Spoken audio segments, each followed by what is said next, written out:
I'm going to pick a few cards. I've already prayed and used my sage here, and I did a lot of cleansing, so everything's going to be fairly well cleansed, and prayers were done before the reading to ask the Spirit or the Holy Spirit, what messages can we have for this beautiful time for the Tree of Life? And so I'm just supposed to pick 10 cards. So one there. I'm getting the sense to do another one here. Picked a few more. This one over here. Now for the 4 quadrants. It's going to be number 4, number 5, number 6, number 7. And then we're going to get to number 8, number 9, and number 10. So I'm going to move these cards up so everyone can see what they are. And we can start the reading. So in the first position we have, beautiful, the Guide of Hearts for purpose and initiation. In the second we have Child of Hearts for balance and conflict. The 9 of Hearts for joy and creativity, which is lovely. I don't do reverse with this deck. In the body, mind, soul, and emotions, under number 4, the body and responsibilities and work, we have the Midas touch. Wow, which is really great. We have Cinderella under thoughts and mind under number 5. Under number 6, we have the 3 little pigs, which is emotions and feelings. The Earth Child under intuition and soul. Wow, that's beautiful. 2 of Crystals for goals and hopes. Number 8, the 6 of Crystals, empowerment and fears. We've got that in the last reading. And then, oh wow, the 2 of Hearts for rebirth and attainment. How magical. All right, I can't wait to get into this reading. So, what is going on this autumn equinox? What are we going to achieve here, and what can we expect to see or come up in our life? So these go together up here. These 4 go together in the body, mind, and spirit. And then these 3 down here. So the first is purpose and initiation.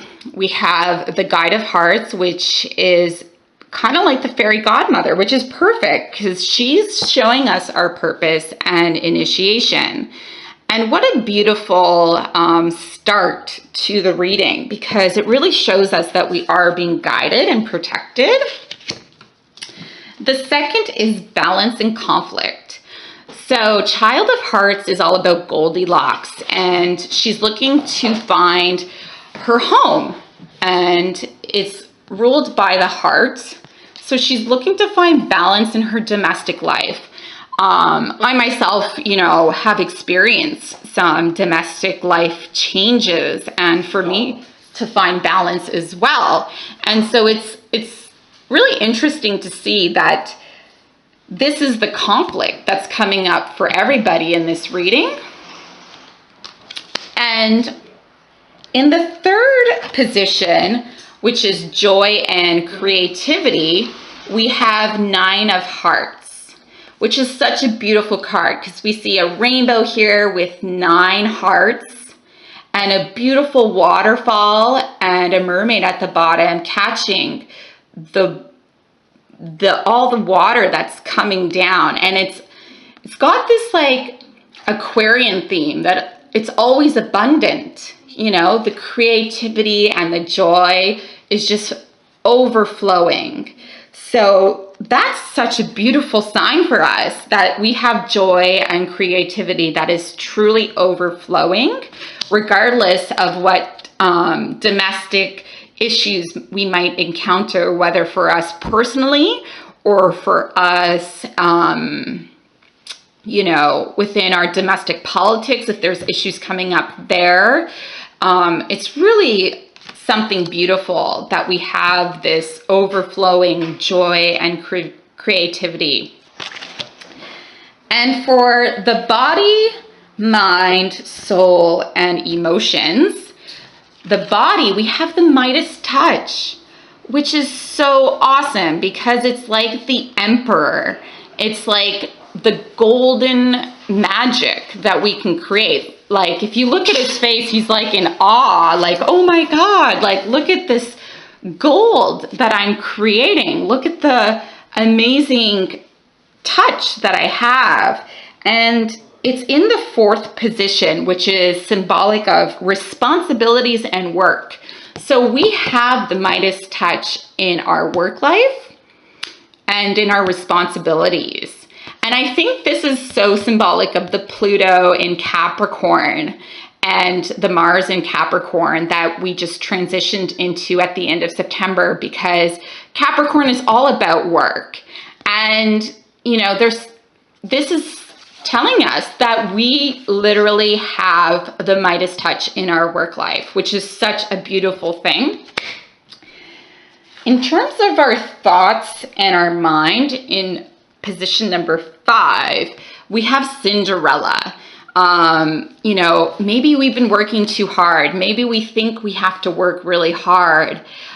But there's a full moon here, which is, you know, I'm getting the sense that by the full moon, which is at the end of October, it's going to be a full moon in Aries.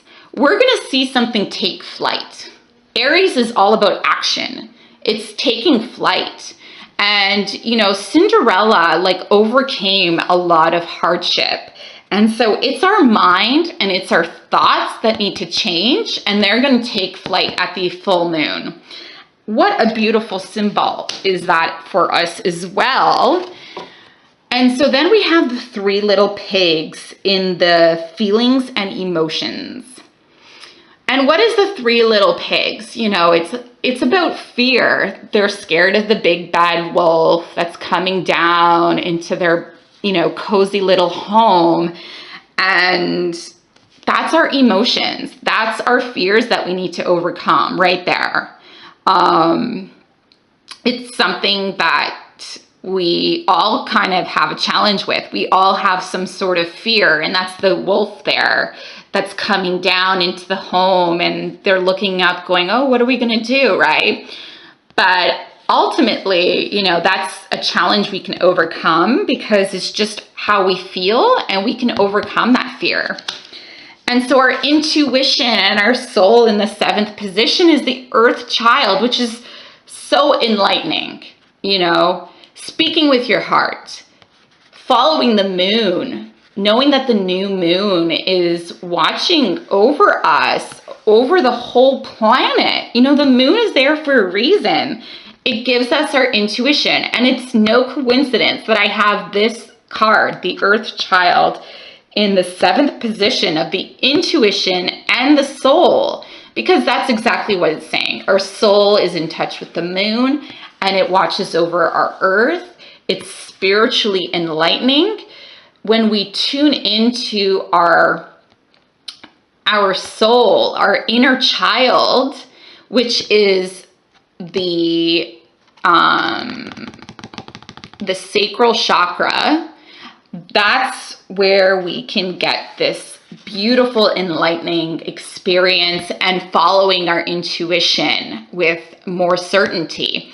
And the reason why I was guided to make inner child card readings, and there's no coincidence at this time either, is because our inner child needs healing right now. It really needs healing during this time. And the sacral chakra is all about orange. It's the orange color. And so it's really grounding, and it's really healing for us to be healing our inner child right now. And the colors correspond to our soul, because our soul sits in our sacral chakra. So it's really a time to heal our soul, to heal our inner child, to trust our intuition, because that's where we get a lot of our wisdom and our abundance that we all are looking for. And so what we need to attain at the end of this, which is in the 8th position of empowerment and fears, is the 6 of crystals. I got this card in the last reading, and it's coming up again. And so we see like the hard work that we have to do to get up to the mountain.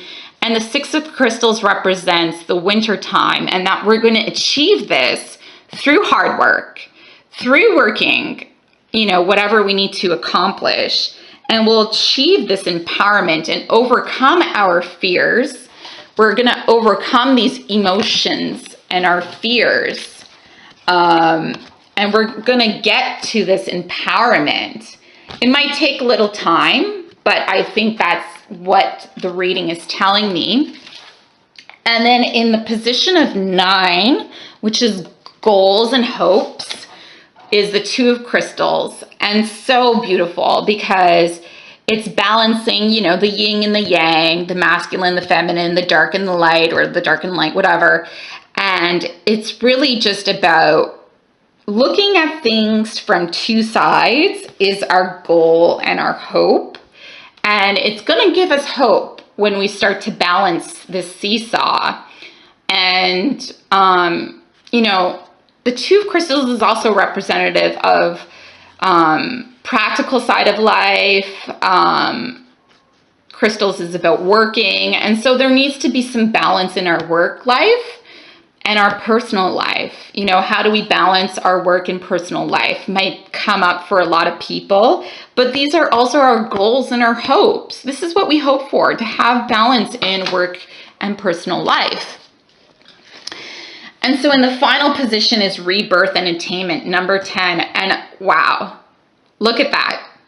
We have the balance. We've achieved the beautiful rainbow with the balance of the masculine and feminine and divine love and, the equilibrium, because we have this plenitude of joy and creativity coming to us. We can achieve this at the very end, which is such a beautiful thing. And so I'm getting the sense that in this reading, we definitely have some work to do. There's definitely work that needs to happen to get where we want to go, but we have the Midas touch. We have some work to do. There might be some conflict, domestically in our domestic politics or in our family life that we have to overcome. But, we'll get there. It's going to happen. We have the special touch. And by the full moon, whatever our thoughts are about the situation, they're going to take flight. We might change our perspectives about things. And what a beautiful reading. I can't get enough of how beautiful this reading is. I do want to read into the Midas touch a little bit more from the book, because this is the major arcana card, and so it is fairly significant. And so what a beautiful card. The Midas touch is the major arcana, and it's in the traditional tarot, it represents justice, and it's also the zodiac ruler of Libra, which is so thematic of our current Libra energy that we're in October. And it's the story about the king who gave up his daughter over greed. And it's the lesson, it's the karmic lesson that, you know, don't give up, you know, real happiness, which is, you know, balancing out your life and looking at what is really giving you happiness over greed, over gold, right? Like, this is the gold here. Because sometimes when we wish for gold, we lose the things that really make us happy, which could, you know, in this story, the king loses his daughter. She turns into gold and he no longer has her, but he got his wish, which was having more gold. So, you know, the lesson here is to be sensitive and loving to the people around you and to trust your intuitive judgment over cold logic. Weigh your decisions carefully to avoid harming yourself or people that you love. And so this is in the body position of the reading, in the hopscotch reading. And so I think this is really important kind of theme, especially in the theme of abundance when we're in Capricorn, to really, you know, truly know what provides us happiness, and it's not just money, because those things might come up, you know, to harm us at the end of the day, or the true happiness that we seek might turn out to be not necessarily what we imagined it to be. That being said, there's also the beautiful Two of Hearts energy here and the Two of Crystal energy here. So we have a love theme, that there is a marriage or a contract and a blending of masculine and feminine energies. And so I do want to pull a card for anyone looking for romance or looking for their soulmate or trying to heal that part of their life right now, because we are in Libra and Jupiter just moved into Libra. And so there's a lot of romance or marriages topics that might come up, and it's what we want to attain. It's our goals and our wishes. So I thought it'd be good to ask the romance angels and the archangels what kind of message in terms of our love lives and romance can we have in addition to this beautiful autumn abundance reading. And I'm getting this card wants to come up, so let's see what that is. Forgiving and learning. As you release and heal the past, you experience more love in your present moment. So there is some healing that needs to happen, obviously, you know, in terms of our romantic life. Perhaps in our past, we thought we met our soulmate. Maybe we made some mistakes towards that person, or we you know, married the wrong person, or whatever the case may be for you. There's forgiving and learning that we're all kind of experiencing right now. And I think that's a really important theme and something that we need to overcome.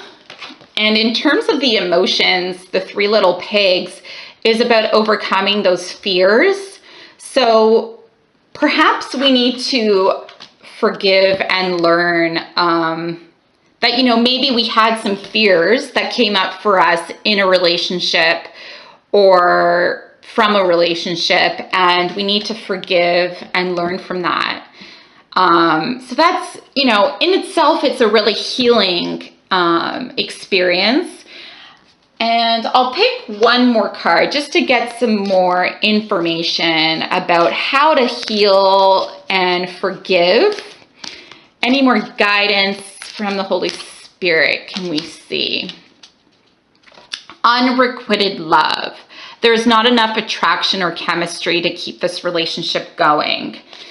So this is a sign for some of us that, you know, we need to forgive and learn whatever had happened, and that maybe there isn't enough chemistry in a relationship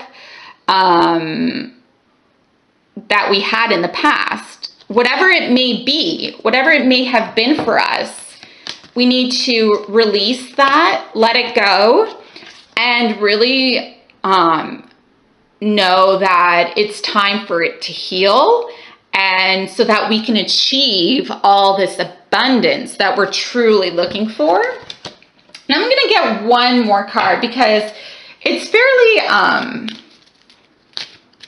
kind of draining, a lot of forgiving, a lot of unbalanced love in our relationships. So is there anything else that Spirit can reveal to us to help on this journey? And we have children. Perfect. That makes so much sense. So your love life is being affected by children. And this is a card of healing your inner child.